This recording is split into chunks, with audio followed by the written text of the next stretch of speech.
Hi, this is Ben Caspit. Welcome to On Israel. It was a particularly ugly divorce. The Blue and White Party, the first real alternative to challenge Benjamin Netanyahu in the past generation, broke apart with a bang a few weeks ago.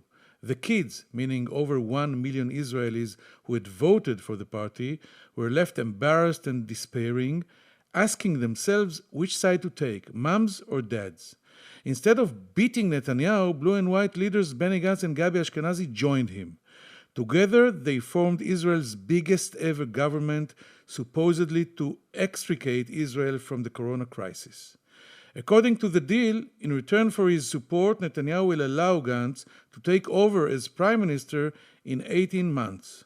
Meanwhile, Gantz's former partners, Yair Lapid and Bogi Ya'alon, have been relegated to the opposition, where they are sticking to their guns, determined to withhold the seal of approval from a prime minister standing trial for bribery, fraud, and breach of trust.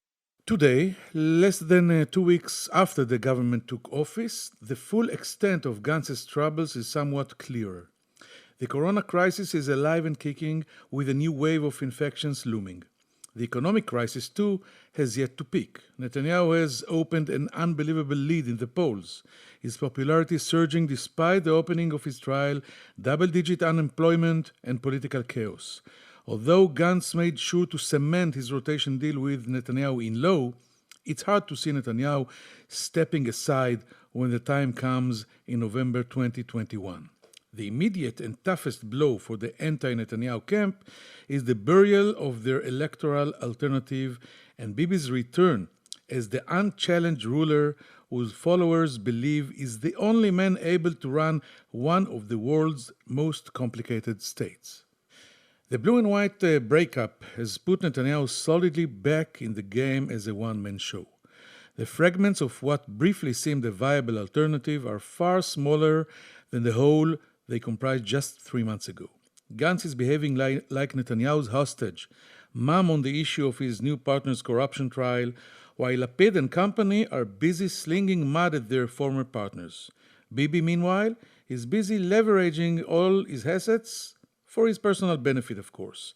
The coronavirus, the annexation, the political chaos, and the recent amazing poll results indicating that 42% of Israelis believe the country's law enforcement authorities are framing Netanyahu, a great leader, white as the driven snow, hounded by a deep state conspiracy.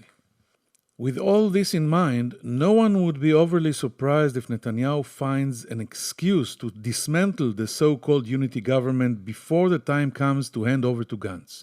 Netanyahu is a poll addict, and with such favorable numbers, he may give in to temptation. If President Trump is re-elected in November and the annexation goes ahead as planned without exacting a toll on Israel, Netanyahu would consider engineering a quick elections, which he hopes would finally give him the prized Knesset majority he had failed to win in the 3 elections of the past year. He would then try to change the system of the government and somehow avoid conviction, even from the dock at Jerusalem's district court. Our guest today was a leading Israeli journalist for decades who founded the Yesh Atid party with Yair Lapid 8 years ago. They are good friends and particularly tight political allies. Knesset member Ofer Shelah is considered Lapid's right hand, but in fact is more of his left hand, judging by his political persuasion. An officer in the paratroopers injured in Lebanon, sharp and outspoken, Shelah has become overnight one of the most prominent lawmakers in the Knesset. We will be talking with him about a wide range of issues: the breakup of Blue and White, Netanyahu's trial, the corona crisis, and Netanyahu's intention to take advantage of Trump's time in office in order to annex some of or all of Israel's settlements in Judea and Samaria. Coming up, Knesset member Ofer Shelah, right after a short commercial break. If you're listening to this podcast, you obviously care about the Middle East, and if you do, you should probably be reading Al Monitor. Al Monitor is a global newsroom headquartered in Washington, D.C., with a network of over 160 contributors around the world. Al Monitor offers first-class reporting and analysis from a range of perspectives and an approach that represents the highest journalistic standards, as well as an award-winning commitment to press freedom and independence. If you haven't done so already, visit us at almonitor.com, check out our articles, and sign up for our free newsletters. There's a lot to choose from, including the Week in Review, an essay that offers unusual insights and forecasts into the region based upon Al Monitor's outstanding reporting. And if you haven't done so, please subscribe to our Al Monitor podcast on your favorite podcast platform, On Israel with Ben Caspit, and On the Middle East with me, Andrew Parasolidi.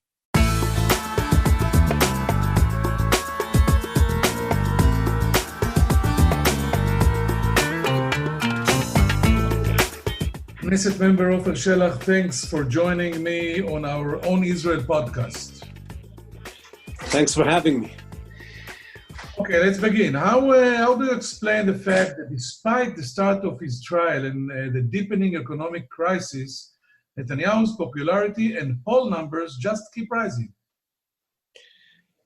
Well, it's always tough to tell, especially with polls, why things are happening. But I guess right now what we're seeing is the outcome of the fact that Benny Gantz decided to enter Netanyahu's government. So right now Netanyahu is seen as a leader without any competition. And I don't think that tells us anything about what would happen should there be elections. But right now, he seems to be the only leader around, and then that is reflected by his numbers. In hindsight, do you think you were right to break up blue and white and stay out of the unity government? You could have been much more influential today from inside the government and remain united as a viable electoral alternative. Well, there are a couple of factual points that I beg to differ with. We didn't break up blue and white. The person who broke up blue and white was Benny Gantz when he decided to, just when we were about to complete the move that we were making in the Knesset, he decided to enter Netanyahu's government. And this is not a unity government. This is a Netanyahu-led government. He now has 60, or no matter how you count it, he has a majority right now. And what's left of blue and white is anywhere between 15 to 19. So it's basically a Netanyahu government. And I can tell you for myself, had I stayed, for example, had I entered the government, I would have been in a post that I really would like to be in, such as finance minister or justice minister and so on. But it would have been impossible for me to be in that government, being the government that it is. And I'll give you just one point, and that is the fact that Benny Gantz decided to give Netanyahu complete control over the question of annexation. Come July 1st, Netanyahu could move forward on annexation basically without asking anyone's permission. He has permission from the United States, and that's it. And I could never be, with my views, I could never be in such a government. So basically, I don't feel like I or Yesh Atid have lost on any real point, because it would have been impossible for us to enter the government under those conditions. We will come to the annexation in a moment, but before that, you seem to ignore the fact that it's a parity government, and Netanyahu cannot take any major decision. He cannot nominate a new attorney general, chief of police, without the agreement of without Benny Gantz agreeing and signing the same decision. So their hands are on the wheel, and you're not there. They miss you. Nah. This is ridiculous. It's no longer even officially a parity government, because Netanyahu has more ministers than blue and white could ever have.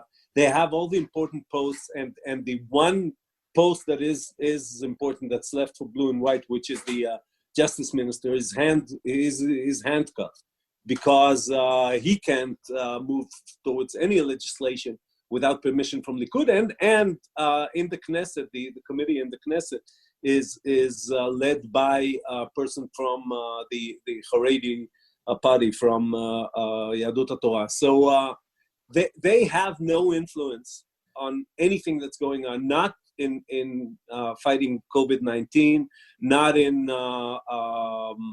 security matters. And the fact, and am I supposed to rejoice in the fact that they cannot nominate a chief of police without consulting each other? I don't think that's enough to do what they did. If Netanyahu does indeed step aside and hand over the reins to Gantz, what do you feel that you have missed out?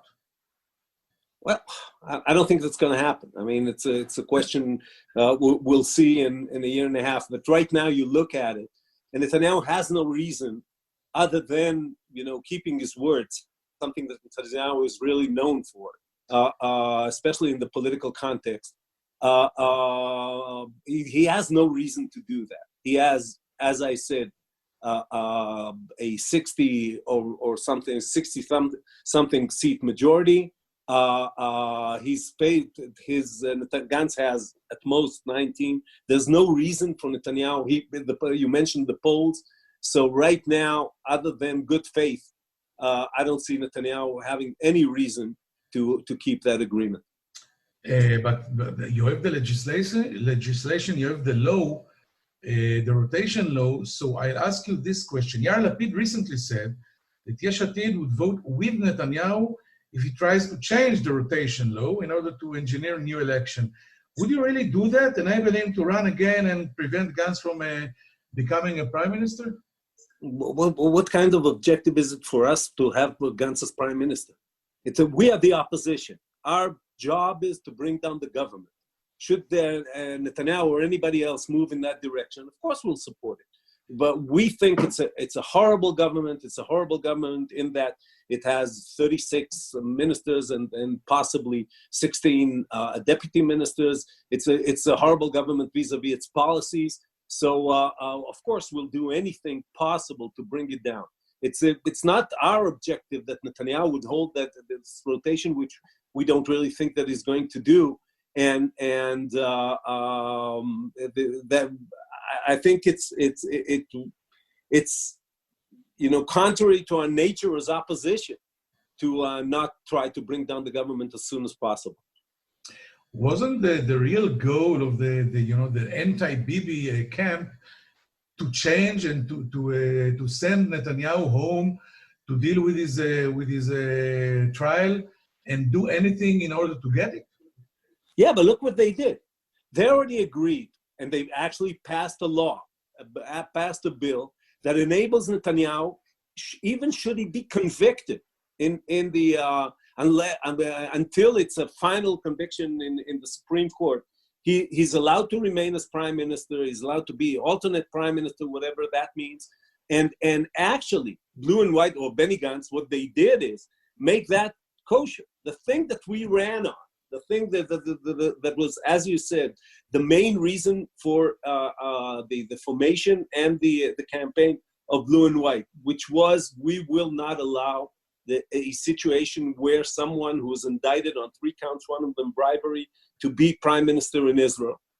So now you're saying, no, that he signed this agreement or passed this bill, which, as you know, can be, revoked with 61 votes in the Knesset or even less, that he will do it in a year and a half.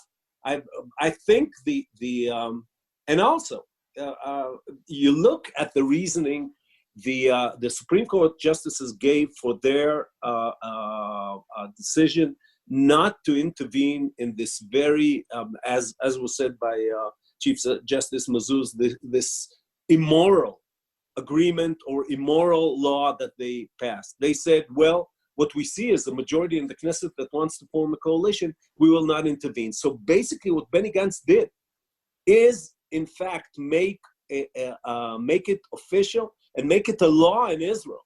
That's something that we ran on and said it's impossible. Something that is both immoral and shouldn't have been allowed politically. Now it's official, now it's a law, and now it was ratified by the Supreme Court. So for us, there's no question that we can't be a part of that. Mentioning Justice Mazuz, what did you feel when the Supreme Court voted 11-0 and allowed Netanyahu to stay a prime minister with the criminal trial and charges against him? Well, once again, I think what the justices saw, the Supreme Court justices saw in front of them was a situation where 80 members of Knesset told them that it was okay with them, and where should the Supreme Court have intervened, they would have, everybody would have said, not only sworn enemies of the Supreme Court, that they are trying to force a fourth election. It was on them. And this is, you look at the way they ruled when we moved blue and white back when blue and white was together, to remove or to have a vote to remove the chairman of Knesset Edelstein, how active they were on that, in that case. And the very passive position that they took this time, and you understand the ramifications of what Benny Gantz did. As I said before, he made it legal now. He made it now. We have a law and we have a Supreme Court ruling that make it legal for a person with three indictments, including one for bribery, to be prime minister in Israel. So I don't think the Supreme Court justices had any other alternative, because they looked at it from the point of view of the law. But had the political situation been different, I think they would have had a different verdict, and they say that themselves.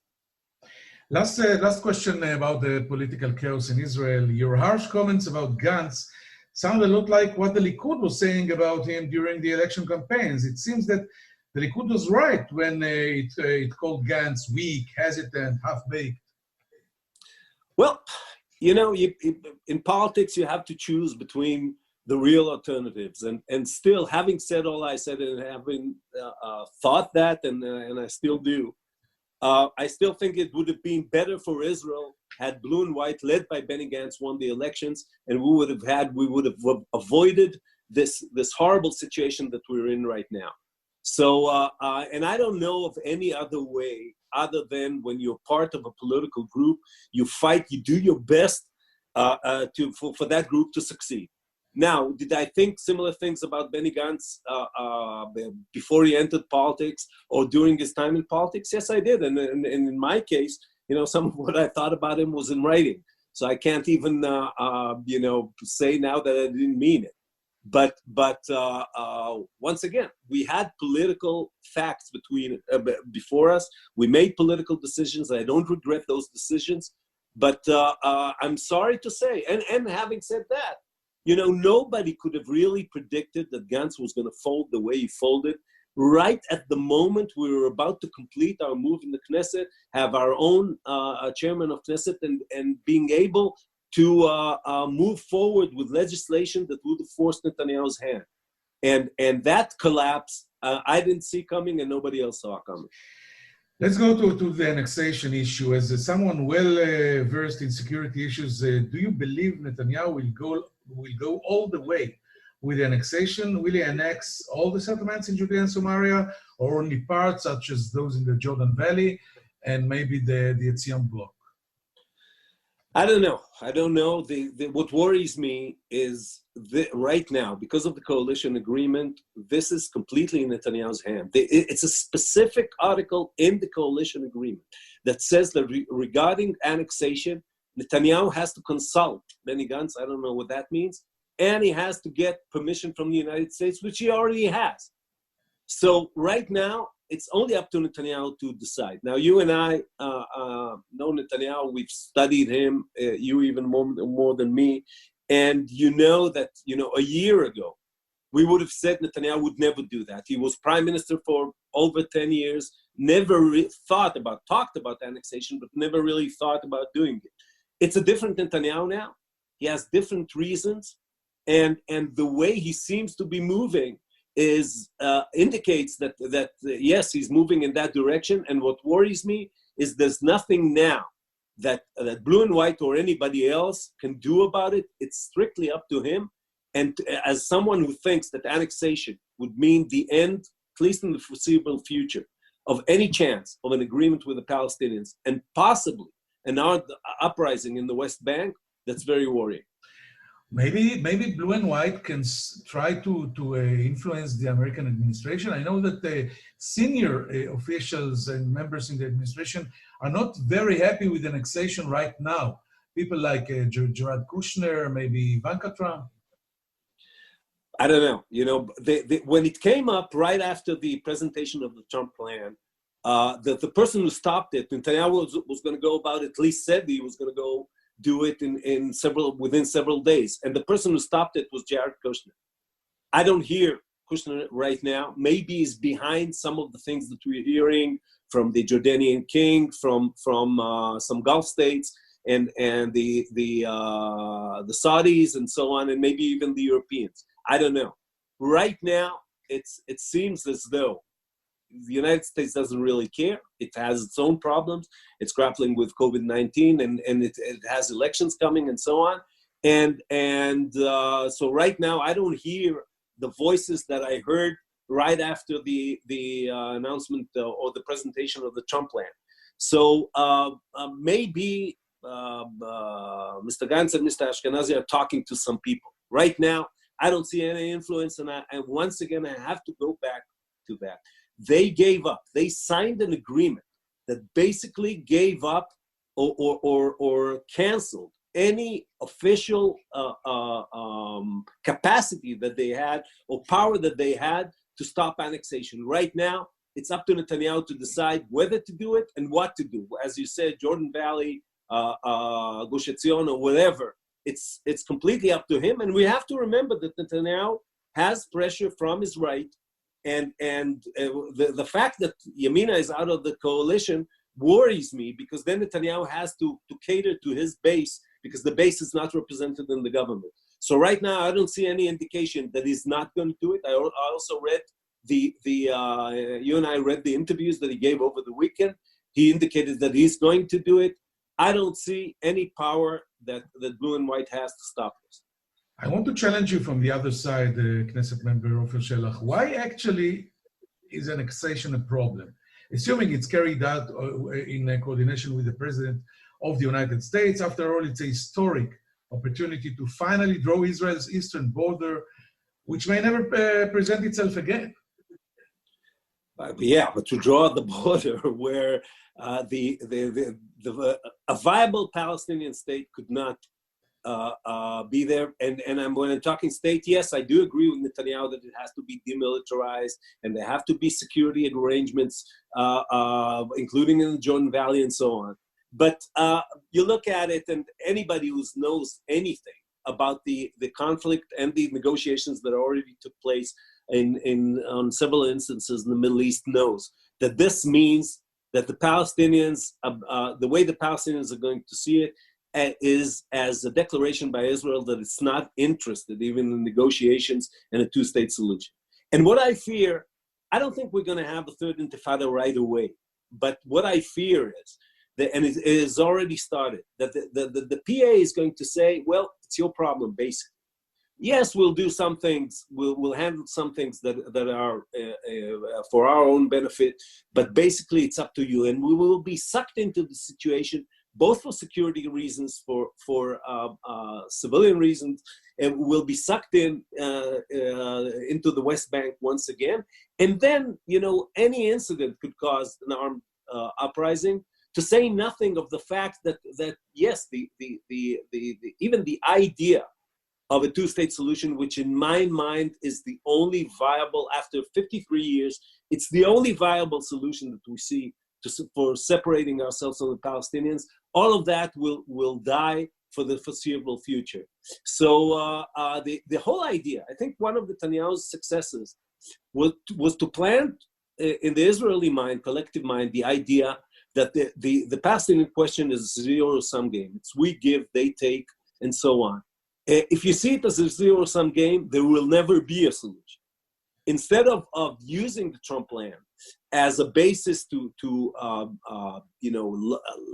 make the field larger, move in with other forces in the Middle East, with stability-seeking entities in the Middle East, and create something larger, this will, and the whole idea that that is reflected also in your question that says, yes, let's see what we can, sort of grab while the going is good, while we have a president in the White House that allows us to do it. I object to that idea, and I think what will happen is that for many, many years, separation from the Palestinians, which I think is essential for Israel's future as a Jewish democratic state, will be impossible. Finally, Ofer, I wanted to ask you something about the COVID-19 virus. You were head of a special Knesset Corona Committee. As of now, the number of dead and infected Israelis is low, and the state seems to have dodged the horror figures we saw in Italy, Spain, Britain, and the United States. Do you think Netanyahu has done a good job handling the crisis? No, I think Israel came into that, and I have many proofs of that. Came into this didn't use the 2 months that it had, basically until the plague became, the danger became a real danger in Israel. That is from the end of January till the end of March, to prepare itself in the right way, especially on the level of decision making and an operative body which should have been there to handle the problems. Instead of that, this was done without information, without intelligence, and without with sort of local micromanagement decisions. And so the only option that was still on the table was to put a blanket, to put a complete closure on the Israeli economic life, which, even if you consider only lives, I think this will cost us more lives than even COVID-19. And right now, you look at it, yes, the numbers of dead and those who need ventilation are low, and I'm very, very happy for that. But the economic price that we paid, some of which we could have avoided, will cost us dearly in the short and medium term future. My last questions, the same subject, is that the government has prepared draft legislation that grants broad draconian powers in the fight against the coronavirus, which limit individual freedoms without requiring Knesset approval or emergency laws. What do you think about this move? I think it's the terrible legislation, and I think its purposes. The way for a regime to get a hold or to keep its grasp on people is fear. You make them fear of, like Netanyahu came out and said there are going to be 1 million people ill and 10,000 dead and so on, which had no basis in any kind of intelligence or analysis that we had at the time, and definitely nothing that we have right now. So I don't see it, as the end of Israeli democracy, but I see it as another indication of a government that doesn't take the benefit of its citizens as the first and foremost consideration. And I think it's a legislation we are going to oppose it. We're going to try our best to change it and repeal it, and if not, change it. But we also need to oppose the state of mind from which such legislation stems, and this is a state of mind that Netanyahu has been propagating ever since the beginning of this crisis. Knesset member Ofer Shelah, it was fascinating. Thank you very much. Thank you. We'll be back shortly after a commercial break with some final thoughts. Stay with us. If you're listening to this podcast, you obviously care about the Middle East, and if you do, you should probably be reading Al Monitor. Al Monitor is a global newsroom headquartered in Washington, D.C., with a network of over 160 contributors around the world. Al Monitor offers first-class reporting and analysis from a range of perspectives and an approach that represents the highest journalistic standards, as well as an award-winning commitment to press freedom and independence. If you haven't done so already, visit us at almonitor.com, check out our articles, and sign up for our free newsletters.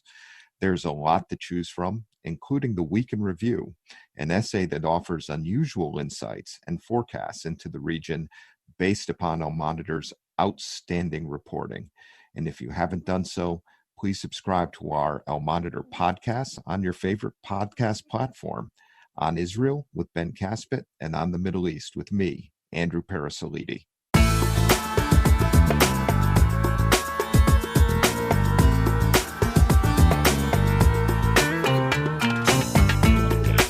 We've just heard one of the last pure and clear oppositional voices in the Israeli political scene. Together with Avigdor Lieberman's Israel Beitenu, Lapid's Yesh Atid is trying now to fill the huge gap that was left after the collapse and dismantling of the original blue and white as a real alive and kicking alternative. You can hardly find a harder mission in the global political scene on 2020. The rival, a sitting almost immortal prime minister, is one of the most experienced, sharp, and ruthless politicians alive. A leader that proves every day that what was regarded unspoken of just yesterday can happen easily. If on the issues of the annexation, COVID-19, and Bibi's trial, Ofer Shelah's remarks were almost obvious, I think the real headline he gave us is the fact that Yesh Atid is still standing behind Lapid's declaration from a couple of weeks ago. If Netanyahu will need these parties' voices in order to cancel the rotation deal with Gantz, he will get it. It's unbelievable. It seems that in Yesh Atid, the loath towards Gantz is stronger than the hate towards Netanyahu. On the other hand, a real opposition party should always strive to election, and this is what Yesh Atid is trying to do. What will be its chances in these elections, we will know in the future. Thank you for being with us. We will meet you here in Al Monitor's On Israel next week. Bye-bye.